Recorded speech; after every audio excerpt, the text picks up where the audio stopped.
నమస్తే, super news 3కి స్వాగతం. ఇప్పుడు మన ముందు ఒక అద్భుతమైన యాక్టర్, అప్కమింగ్ ఆర్టిస్ట్.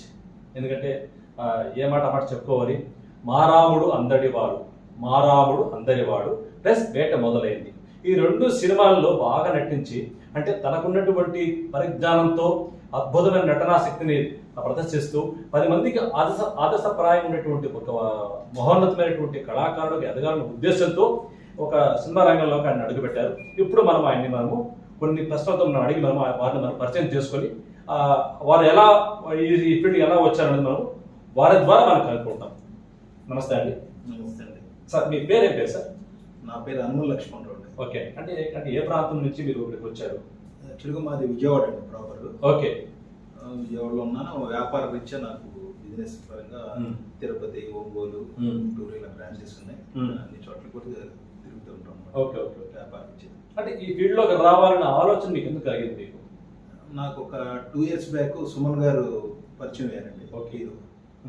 ఆయనతో ఉన్న పరిచయంతో ఒక ఫంక్షన్ పిలిచాం. మా ప్రోగ్రామ్ యానివర్సరీకి పిలిస్తే ఆయన రావడం జరిగింది. అప్పటి నుంచి ఆయనతో నాకు మంచి అనుబంధం ఉంది.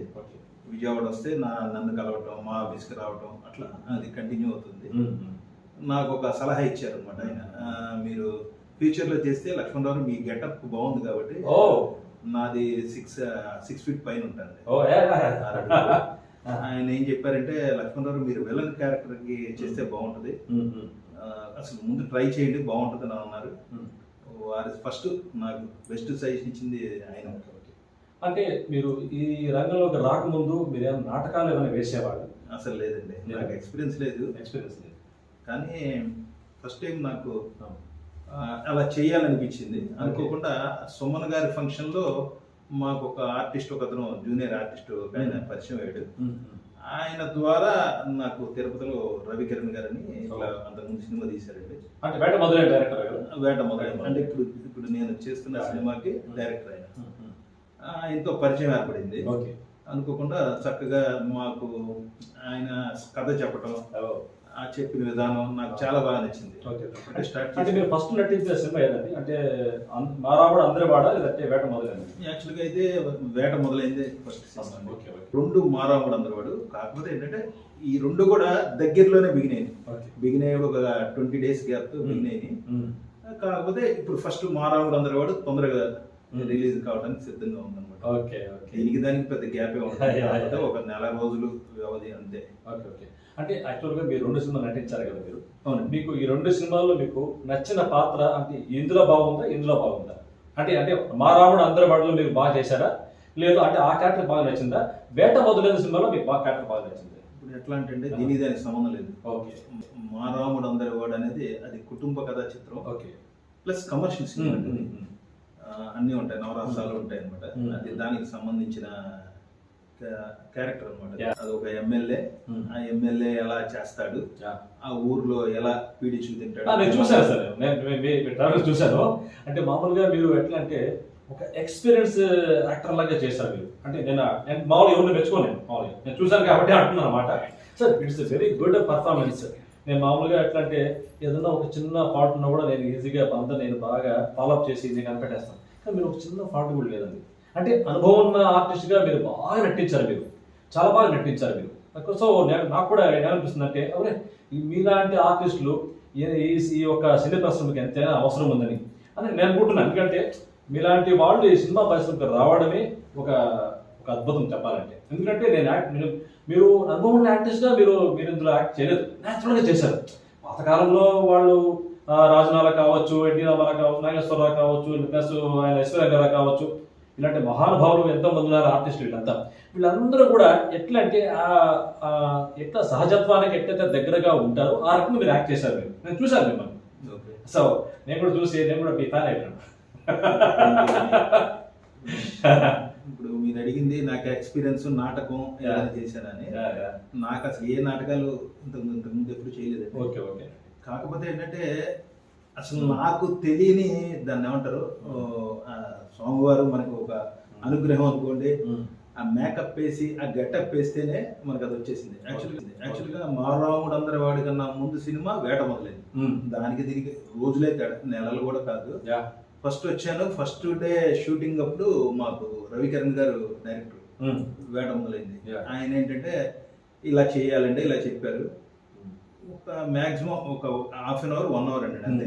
చిన్న చిన్న అవి కూడా ఏంటంటే చిన్న చిన్న మిస్టేక్స్ అనమాట.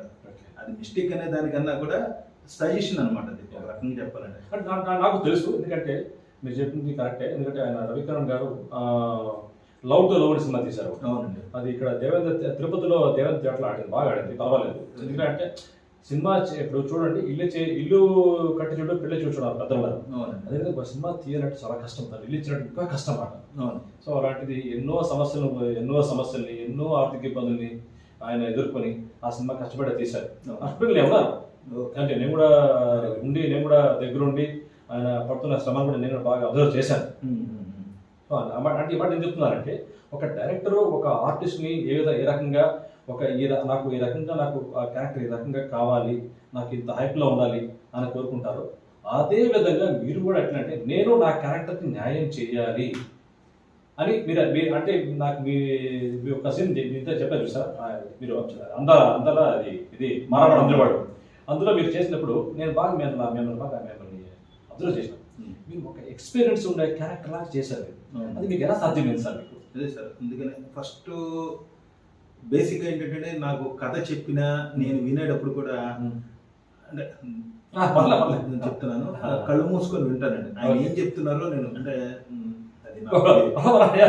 అనుకోండి, అది అనుకోండి. నా ఫీలింగ్ ఏంటంటే ఎదుటి కథ చెప్తున్నారు, నేను ఏం చేయగలను ఆయన చెప్తుంటే, అది డైరెక్టర్ చెప్పిన తర్వాత దీనికి సంబంధించిన రైటర్ అనుకోండి చెప్పిన కళ్ళు మూసుకొని వింటాను. నాకు అది ఒక అలవాటు. నెక్స్ట్ ఒక ఆడియన్ గా నేను ఆలోచిస్తానండి. ఆడియన్ గా ఇది మనం ఎలా చేయగలం, ఇది ఇలా అయితే బాగుంటది. ఎందుకంటే ఫస్ట్ మన ఆడియన్, ఆ తర్వాత యాక్టర్, అంతే కదా. మనం 10 మంది సినిమాలు చూస్తుంటాం, వాళ్ళు చేసే దాన్ని బట్టి దీనికన్నా ఇది బెటర్ గా చేయొచ్చేమో మనకంటూ ఒక ఇది.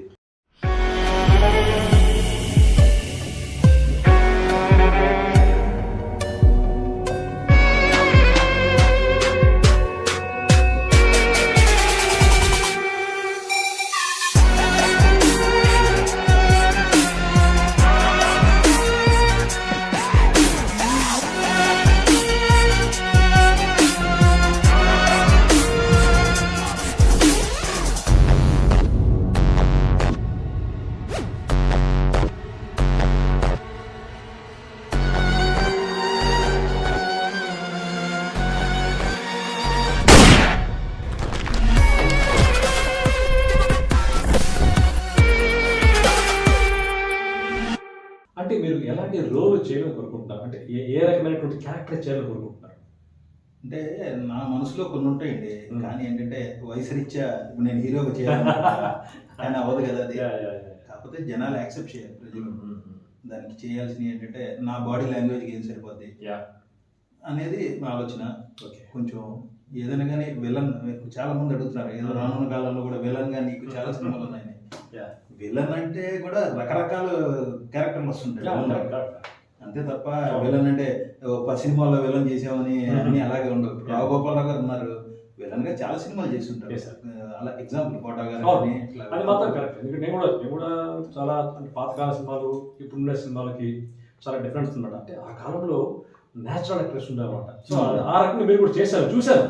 అంటే నేను ట్రైలర్లో మీ యొక్క యాక్షన్, సిగరెట్ పెట్టి కాల్చేది, ఇట్లా కాల్చేది, ఎంత కూడా చాలా అద్భుతంగా ఉంటుంది. నెక్స్ట్ అది ఎక్కడ తీసారు సార్?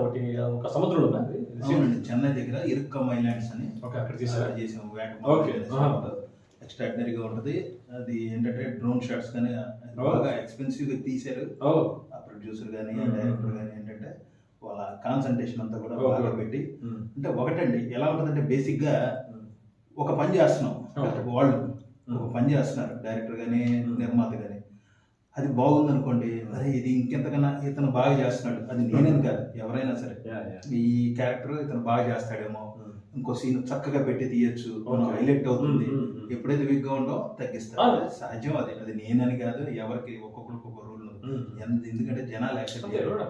తర్వాత ఇంకో విషయం అడిగారు ఇందాక మీరు, ఏది మీకు ఇష్టమైన రోల్స్ అది. కాకపోతే ఇందాక హీరో అనే మాట చెప్పాను కానీ రెండో అసలు అసలు మనసులో విషయం ఏంటంటే ప్రస్తుతం నా బాడీ లాంగ్వేజ్ కి కామెడీగా కూడా చేయగలను. ఇప్పుడు జయప్రకాష్ గారు ఉన్నారు, అది కామెడీగా చేస్తూ విలన్ గా చేశారు, కామెడీగా కూడా చేశారు. చాలా సినిమాల్లో ఉన్నారు ఆయన. కామెడీ విలన్ గా ఉన్నారు, సీరియస్ గా విలన్ గా ఉంటూనే కామెడీ చేసినవి ఉన్నాయి, రకరకాలు ఉన్నాయి. నాకేంటంటే నా మనసులో కోరిక భీముడు, ఘటోత్కచుడు అలాంటివి కూడా చేయాలనుకుంటున్నాను. తప్పకుండా అండి, రావణాసురుడు తప్పకుండా. ఎందుకంటే అంటే పౌరాణిక సినిమాలు ఇప్పుడు రావడం చాలా తక్కువగా ఉంది. అలాంటి సినిమాలు కూడా మీరు చేయాలని మనస్ఫూర్తిగా కోరుకుంటున్నాము. అలాగే మా సూపర్ న్యూస్ 3 ప్రేక్షకులు కూడా మీరు అంటే మీరు ఏం చెప్పదలుచుకున్నారు అంటే అంటే మీ యొక్క అభిప్రాయంతో? నేను చేసే ప్రజెంట్ 2 సినిమాలు చేస్తున్నానండి. రానున్న కాలంలో ఫుల్ బిజీ అవ్వాలి. 2026 నాకు విజయ పదంలో ఉండాలి అనేది మనస్ఫూర్తిగా కోరుకుంటున్నా. నా 99 కాదండి, 100% నా యాక్టింగ్ అయితే బాగుంటుంది, జనాలు మెప్పిస్తా, అందులో డౌట్ లేదు. అది కమర్షియల్ గా ఎంత వస్తుంది ఏంటి అనేది ఇవన్నీ పక్కన పెడితే నా క్యారెక్టర్ బాగుంది, సినిమా అంతా కూడా అంత చక్కగా వస్తుంది. ఓకే, చాలా సంతోషం అండి, చాలా చాలా సంతోషము. ఎందుకంటే మీరు ఎక్కడ మరి ప్రస్తావన మీరు మొదలు పెట్టారో, ఎక్కడ మీరు ఎండింగ్ ఇవ్వాలనుకున్నారో మీరు బ్రహ్మాండంగా అదే రీతిలో జరగాలని, సో స్వామివారి యొక్క ఆ శ్రీ వెంకటేశ్వర స్వామి వారి యొక్క ఆ సర్వేశ్వరుడు యొక్క కృపా కట వీక్షణాలు మీ మీద ఉండాలని, మీరు మంచి స్థాయిలో రావాలని, మీరు మహా పెద్ద పెద్ద కళాకారులతో పెద్ద పెద్ద ఆర్టిస్టులు మీరు నటించాలని మనస్ఫూర్తిగా కోరుకుంటున్నామండి. చాలా చాలా సంతోషం. సో ఇదేంటి మన లక్ష్మణ గారు చెప్పినటువంటి ఒక మంచి అద్భుతమైనటువంటి ఒక మంచి విషయాలు. సో వీరు ఎప్పుడు కూడా ఇలాగే మంచి రోడ్స్ తెలుసు అదంటే ఆ మంచి రోడ్స్ చేస్తూ మిమ్మల్ని మాలాంటి వాళ్ళని మరపించి రప్పించి ఇక్కడికి మళ్ళీ మనం ఇలాంటి వాళ్ళతో మనం ఇంటర్వ్యూ చేసుకుంటూ సో ఈయన ఒక మంచి స్థాయికి వెళ్ళాలని మనస్ఫూర్తిగా ఆ సర్వీస్ను కోరుకుంటున్నానండి. Thank you so much sir, thank you so much. నమస్తే అండి, థ్యాంక్ యూ. థ్యాంక్స్.